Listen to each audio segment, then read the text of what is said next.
നോമ്പ്, ഉപവാസം, ധ്യാനം.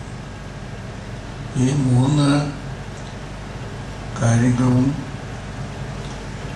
ചേർത്ത് ഉണ്ടാക്കുന്ന ഒപ്പിരിച്ചറിൽ കുറച്ച് അത് പ്രാർത്ഥന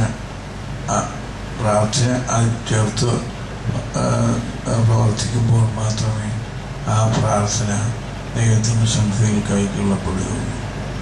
ധ്യാനം, നോമ്പ്, ഉപവാസം അങ്ങനെയുള്ള കാര്യങ്ങളിൽ ഇന്ന് സഭാമക്കൾ എത്രമാത്രം കാര്യമായ പ്രസക്തി അല്ലെങ്കിൽ ശ്രദ്ധ ചെലുത്തുന്നുണ്ട് എന്നുള്ള കാര്യത്തിൽ എനിക്ക് കുറേയൊക്കെ സംശയമില്ലാതില്ല. അതുകൊണ്ട് എന്നെ കേൾക്കുന്ന ഓർത്തഡോക്സ് വിശ്വാസികളുടെ മക്കളെ, നിങ്ങൾ ഈ പറഞ്ഞതുപോലെ പരിമളത്തിൻ്റെ ജീവിതത്തിൽ നിന്ന് നമ്മൾ പകർത്തിയെടുക്കേണ്ട ഞാൻ മുമ്പ് കൽപ്പിച്ചതുപോലെ 3 ചരടുകൾ ചേർത്ത് ഉള്ള ഒരു കാരണം ഒപ്പിരിച്ചെടുന്ന് പറയുന്നത്. അത് പ്രാർത്ഥന, ധ്യാനം, ഉപവാസം. അത് ചേർത്ത് നമ്മുടെ പ്രാർത്ഥന ദൈവസന്നിധിയിലേക്ക് ഉയരത്തക്കവണ്ണം നമ്മളെല്ലാവരും ശ്രദ്ധിക്കണം എന്നുള്ളത് പ്രത്യേകമായിട്ട് ഓർപ്പിക്കുന്നു. പരിമള തിരുമേനി ജീവിച്ചിരിക്കുമ്പോൾ തന്നെ രോഗികൾക്ക് തൻ്റെ പ്രാർത്ഥന പോലുള്ള ആശ്വാസം ലഭിച്ചായി അനേകം ഉദാഹരണങ്ങൾ എടുത്ത് പറയുവാനുണ്ട്.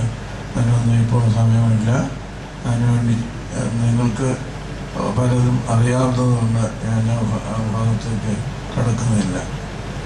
ഏതായാലും ദൈവത്തിൻ്റെ ഒറ്റ കരുണയാണ് ഇവിടെ സ്ഥാപിക്കാൻ പോകുന്ന ക്യാൻസർ സെറ്റ്. ആർക്കെങ്കിലും ആ രോഗം പിടിപെട്ടാൽ ഒന്നുകിൽ അവരെ വിദേശത്ത് പോകണം, അല്ലെങ്കിൽ തിരുവനന്തപുരത്ത് പോകണം. അവിടെ അപ്പോൾ ആശ്വാസം കിട്ടുന്നു. അപ്പോൾ പരിമളത്തിന് വേണ്ട സാന്നിധ്യമുണ്ടെന്ന് നാം വിശ്വസിക്കുന്ന ഈ സ്ഥാനത്ത് തന്നെ അങ്ങനെ ഒരു സെൻറ്റർ ആരംഭിക്കുന്നതിനുള്ള സൗകര്യം ആ പരിസ്ഥിതിക്ക് വേണ്ട പ്രാർത്ഥനയും ദൈവത്തിൻ്റെ കൃപയും മൂലം സാധ്യമാകാൻ പോകുന്നത് എത്രയും നല്ല ഒരു അനുഗ്രഹമായിട്ടാണ് ഞാൻ കാണുന്നത്.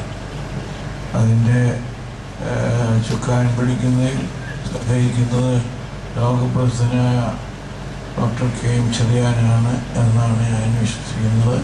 അദ്ദേഹത്തിൻ്റെ സാന്നിധ്യവും സഹായവും ഇപ്പോഴും നമുക്ക് ലഭിച്ചുകൊണ്ടിരിക്കുന്നുണ്ട്. അതുകൊണ്ട് മേലിലും അത് കൂടുതലില്ലാതെ കുറയില്ല എന്ന് തീർച്ചയായിട്ടും നമുക്ക് വിശ്വസിക്കാം. അപ്രകാരം ഇവിടെ സ്ഥാപിക്കപ്പെടുന്ന ക്യാൻസർ സെൻ്റർ തിരുമേനിയുടെ മധ്യസ്ഥത മൂലവും മറ്റെല്ലാ വിശ്വാസികളും സദവും മൂലവും അഭിവൃദ്ധിപ്പെടട്ടെ, നന്നായി വളരട്ടെ, അനേകം രോഗങ്ങൾക്ക് ആശ്വാസം നൽകട്ടെ എന്ന് ഞാൻ പ്രത്യേകം പ്രാർത്ഥിക്കുന്നു. ഇത് ഉദ്ഘാടനം ചെയ്തതായിട്ട് ഈ യോഗം ഉദ്ഘാടനം ചെയ്തതായിട്ട് പ്രസ്താവിക്കുകയും ചെയ്യുന്നു.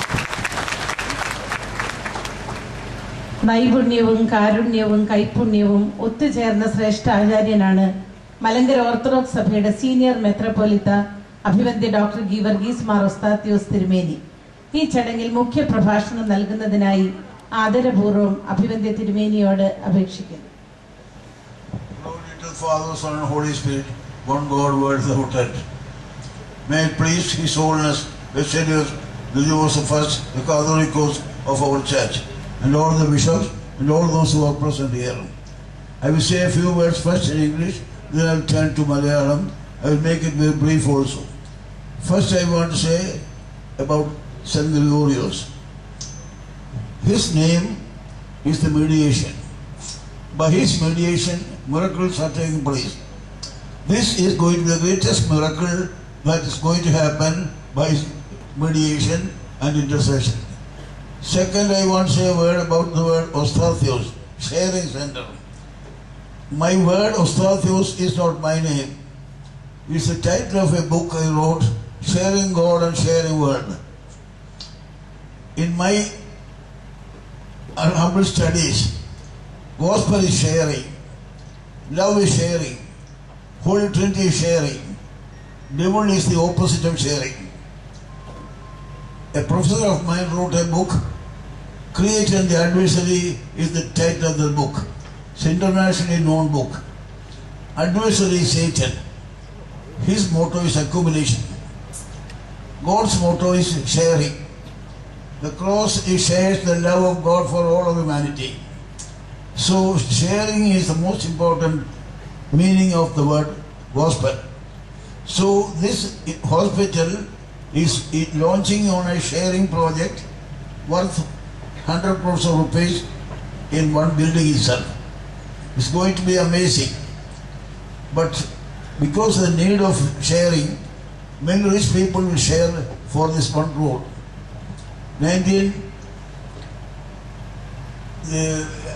For the centenary of Grievous ceremony is the year 2012.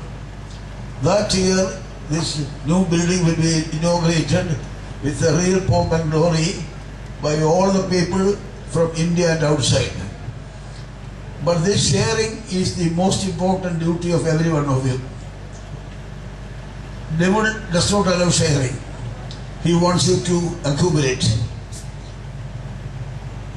My book, Sharing God and Sharing What, was sent to Germany and America to be printed. Both presses replied me. Americans don't believe in sharing. Germans don't believe in sharing.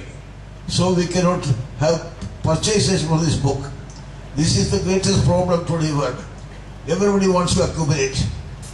But the present famine all over the world is teaching all of us not accumulate at all. If you accumulate, you are going into greater famine. $3 trillion already taken from the rich people to share the 39 banks that are going to perish. So this centenary is the word which wants sharing as the motto. I congratulate this 5 members of the Sharing Trust, Kuchidiveni, Rambachan, Perigana and a colleague on Rambachan, Alexander Brahachan. Sunny is a man who donated 5 acres of land and is giving a lot of money. These 5 members are the sharing group who are using the word Sharing Trust. So I appeal to all of you to share. If you love your neighbor, you will share. If you are selfish, you will be following the devil. Devil will want you to accumulate and perish. Don't accumulate and perish. Share happily. Kudar Dhrachan will tell all of you the need of sharing. So I want you to remember the word sharing. Pankadunna Devam, Pankadunna Lokam. Inna Pishache Pankadan Sammadikkathathondana ee prashnamellam nadakkunnathu. Ee pusthakathinte pradhana vishayam evil is from devil. All love is from God. അതുകൊണ്ട് ദൈവത്തിലെ മക്കൾ കേൾക്കുന്നവർ പങ്കിടണം. പിശാചിന്റെ മക്കൾക്ക് പങ്കിടാതെ അത് വെക്കണം, നശിച്ചു കൊടുക്കും. Never accumulate and be like the person millionaires who are perishing now. കോടീശ്വരന്മാരെല്ലാം ചത്തോണ്ടിരിക്കുന്ന ഒരു ആണ്ടാണിത്. അതുകൊണ്ട് കോടീശ്വരനാകണ്ട. Share for the brother and the sister and the poor people all over the world. ഈ ഷെയറിംഗ് ആണ് ഇതിന്റെ പ്രധാനമായ ഒരു മോട്ടോ. ഈ ആശുപത്രി വലിയൊരു തുക എങ്ങനെ ഉണ്ടാക്കുമെന്ന് നിങ്ങൾ ചിന്തിക്കും. ഒരു പ്രയാസം ഉണ്ടാകില്ല. കാരണം പങ്കിടുന്നവരുടെ എണ്ണം കൂടിക്കൊണ്ടിരിക്കുകയാണ്. ലോകം മുഴുവനും അമേരിക്കയിലും പേർഷ്യയിലുള്ളവരെല്ലാം ഓൾറെഡി മുമ്പോട്ട് വന്നിരിക്കുകയാണ് പങ്കിടാമെന്ന് പറഞ്ഞാൽ. കൂടാതെ അവിടെയൊക്കെ പോയി അവരോട് സംസാരിച്ചു.